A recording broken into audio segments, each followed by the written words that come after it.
Today I want to share, when I come back, I want to share a story that I had shared with you, I believe, before.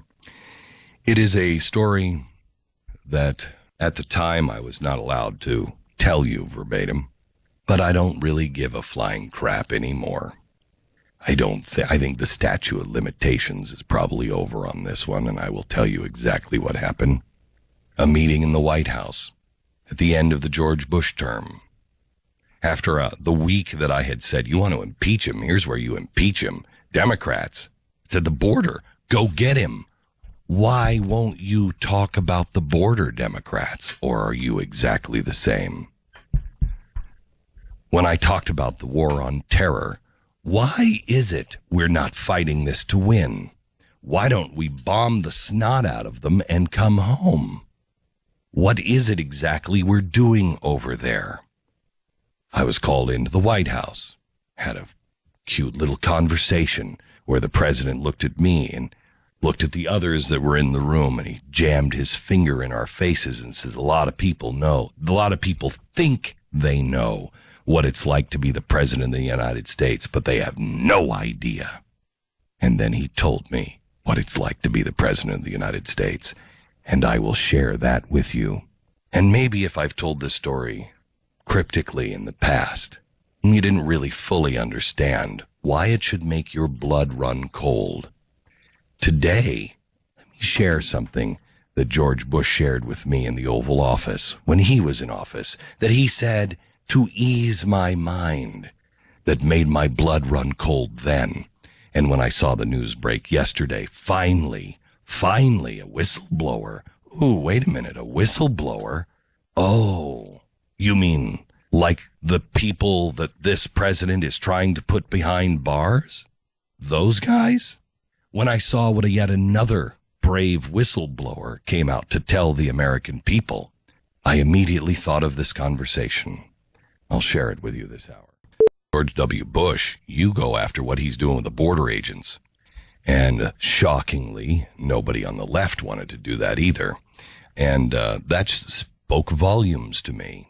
And I saw all of the stuff that was going on in the Middle East. And I said to the president when I was with him, Mr. President, because he told me things that were going on in the military, and he told me why he was not saying those things. And it was because of a promise that he had made to the Pentagon that he would do it their way because they didn't want to make the soldiers into monsters. And he said, if we really release all the information, that's exactly what the left will do. Okay, I understood that.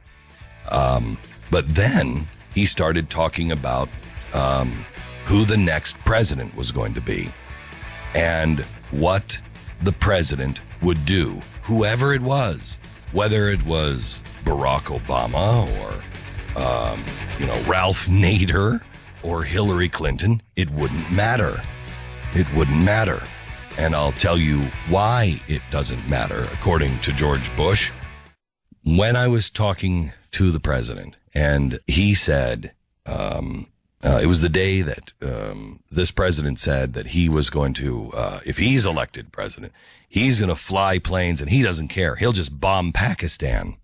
And I'm thinking to myself, you can't do that. They're an ally. You can't do that to an ally. George Bush said to me, don't worry. I was standing in the Oval Office, and he pointed to the Resolute desk. Any man who sits behind that desk, anybody, doesn't matter who it is, Hillary Clinton or anybody, when they sit behind that desk, they'll realize they have very few options. Their hands are tied. Don't worry. Whoever sits in that chair will execute things pretty much the same way I have. And he smiled like, see, we're all good. And I thought to myself, no, that's not good. That's really not good. First of all, I don't want it executed this way. Second of all, you're telling me who's tying the hands of the president? Who is tying the hands? Now, when I spoke to some NSA whistleblowers, that conversation came to my head again this morning as I was thinking about what I wanted to tell you this morning on the NSA whistleblowers. This is a story we've been on for a long time. We've told you all these things, but we were called conspiracy theorists by the mainstream media. And We had very brave whistleblowers come out and talk about this, and we've tried to report it in a responsible way. But that conversation came to my mind because off the air with some of these whistleblowers, they have told me it'll never be dismantled, Glenn. It'll never be dismantled because the Republicans and the Democrats, they all are in on it. They all know they're doing it. And who is George Washington that will stand up and say, I'm going to give up on all that power. We're going to shut it down. Who will do that? And who will he get for support because the NSA and everybody else has all the information on all of them? You really think they're going to be able to shut it down? Anybody who tries will be destroyed. The whistleblowers we have talked to had guns pointed at their heads by our FBI for trying to tell you the truth. Thank goodness people are starting to listen. William Binney is one of them. He is, you were with the NSA for 40 years. What was your title at the NSA? Well, I rose up to be the technical director of the World Geopolitical and Military Analysis Group, which was about 6,000 analysts, which, that was basically the intelligence reporting of NSA. Okay, so tell the American people who might be listening for the very first time, because this is no longer theory now, this is out there. Tell us exactly the truth and what the White House and the members of Congress don't want you to know. Oh, I think I can say that... Yeah, I think you have another phone call. Yeah, I'm getting another call here. It might be the president. You might want to take that. I don't think so. I'll have to try that one later. Sorry. There you go. I'll shut it off, yeah. While I do this. I see that the whole program started early or late or mid to late October of 2001, and it started by pulling in just a toll record or the phone records of from various telephone companies of U.S. citizens making phone calls anywhere in the world or in the United States. So that total accumulation, I estimated about 3 billion U.S. to U.S. phone calls every day. So that was being indexed. So that was building your communities of interest out of that, so that who you talk to daily and how you interact with them was being recorded and could be timelined, so you could look at a timeline and see how people interact with others. This included the senators, House representatives, everybody. So then in 2003, with Mark Klein's disclosure of the NARIS devices on the fiber optic lines of inside the United States, that started to say, well, they're spreading around inside this country to somewhere between 10 and 20 sites. The capacity to collect emails and any other activity on the internet and store it. Okay, so that gave them that information. This is the intelligence community doing it. You hear all the requests for the FBI to get the information, but that's only because the FBI needs it to go into court, and you can't use NSA collected data for a court because it's not acquired by a warrant. But if the FBI has to request a warrant to get it, then they can take it into court. Okay, so why did the president have to go and say, I want William Rosen's stuff? Because he intended on prosecuting? Or James Rosen? I think there's, well, I think it's to, excuse me, Glenn, but I think it's to intimidate reporters for the main part. But also there probably is somebody that they're interested in prosecuting that's been, talking to Jim Rosen or to the AP. There's more in there. Maybe they were interested in the stories that the AP was trying to develop. So by getting that kind of data, they could take it into court and show the relationships that would imply, who was leaking information or who was. Or they could assert that as an allegation for an indictment. We're talking to NSA whistleblower William Binney. William, what do you say to people who claim, well, I don't care if they're collecting information on me. I'm not doing anything wrong anyway. What are they going to do with it? What do you say to those people who just don't understand what this is all about? Well, you can only try to point out examples of things that go on that could very well be a part of this. Like, for example, all of the IRS targeting of the Tea Party. I've said early on, several years ago, that if you wanted to know who was involved in the Tea Party, this kind of activity would lay out their entire structure and the whole everybody who's involved in it, no matter where they are inside the country. And that information then could be passed to the IRS to target people. What do you think? What do you think the administration is doing with this information now? Are they doing anything nefarious with it? Or, I mean, will they turn this against us?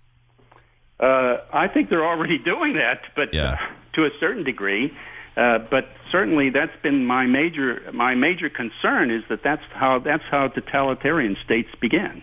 Okay, so Once Bill, you have that kind of information about the population, you can now control your population. This has been historically true down through the ages of how these totalitarian states work. I mean, the KGB did it when Russia, the Gestapo and SS did it in but this Germany. Look how much further we can go than the KGB did This with the technology is way available. beyond. There wouldn't be a Jew alive on the planet today if they had this information. Yeah, they simply they could never have dreamed of having this kind of capability. Okay, so tell me that, because I've heard conflicting reports on this, and I would like to get your opinion because I believe I know what is capable.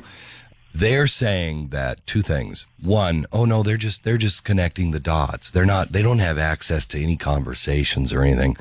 Then on the other side of that, I've heard they can take every keystroke. So in other words, you start writing an email and you can go delete, delete, delete, delete, and they'll have what you wrote and all of the deletes if they care to open those packages. True or false? That's true. I mean, their statement about we don't have content is an outright lie. I mean, that's been going on. The Naris devices from 2003 give them that data.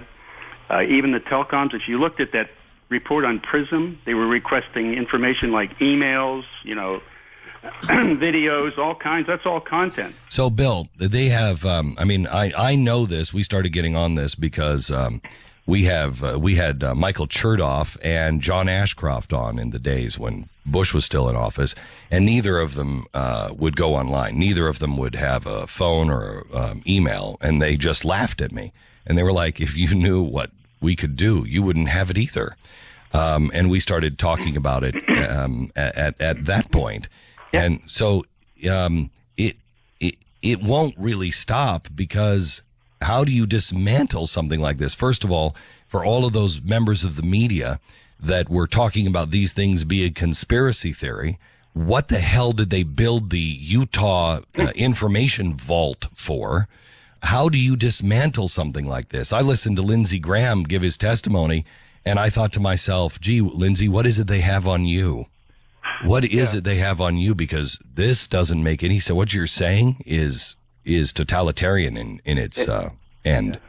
I agree, Glenn. I mean, it's really disturbing what he's saying. I mean, I couldn't understand why he couldn't stand up for the Constitution. Yeah. So how do you end it? Does it end? I mean, it's going to take radical action by the people just to vote these idiots out of office. Mm-hmm. But they, again, I go back to what George Bush said to me. My hands are tied pretty much. I have no real decisions. Who is going to shut down? It's really not about the elected officials. One thing I thought of was I don't believe for a second John Roberts, because I've read the ruling. He was on the other side and didn't even have enough time to really even root out all of the things that he was writing. He was on the other side, and he comes in for the ruling, and he's blurry-eyed and looked like he's been crying all night. I mean, honestly, what gives me any kind of confidence that man wasn't called up by somebody and says, John, I don't think you're going to vote that way because of X, Y, or Z. I mean, if they're doing this to Congress, they're certainly doing it to Supreme Court justices. I mean, that's a possibility, right? Well, they're all in it. I mean, it's not. I mean, all their data is being collected, so that's certainly possible. Okay, Bill, I sure appreciate all of the heat that you have taken for so long. And you have been vindicated through this story, and I unfortunately know that is not something that you celebrate. Yeah. But I thank you, and thank you for all of the help that you have given the country. And I'd like to have you on again, maybe next week, to talk about encouraging other whistleblowers in anything that we can do, anything we can do as people to help encourage those who know, who might have a guilty conscience and just have been like, I don't know what to do, and they feel trapped. How can we help them? Yeah. Well, certainly there still are people like that, because these exposures are coming out. Yeah. And it's amazing they're coming out even at the time when the administration is doing their damnedest to intimidate and scare them. Yes, it gives me a little bit of hope. Yeah. Thank you very much, Bill. Okay, thanks. Appreciate it. One of the chief guys from the NSA, William Binney, and we will talk to him again. By the way, the whistleblowers that we had, some of them you will see tonight at 8 o'clock. We are rerunning For the Record, which is our 60 Minutes on the Blaze. And we have been doing them once a month here, or I think once every other month, something like that, until next fall. It will be a weekly series beginning next fall. But episode 1 was on the surveillance state. It was on this. And we documented how it started, where it came from, and where it's headed. Now it's really important information. And there were a lot of people that I don't know and don't want to know, that were whistleblowers in the shadows that helped us put this together, as well as 3 or 4 very brave, outspoken whistleblowers. And you'll see it tonight at 8 o'clock, only on the Blaze TV. Get it.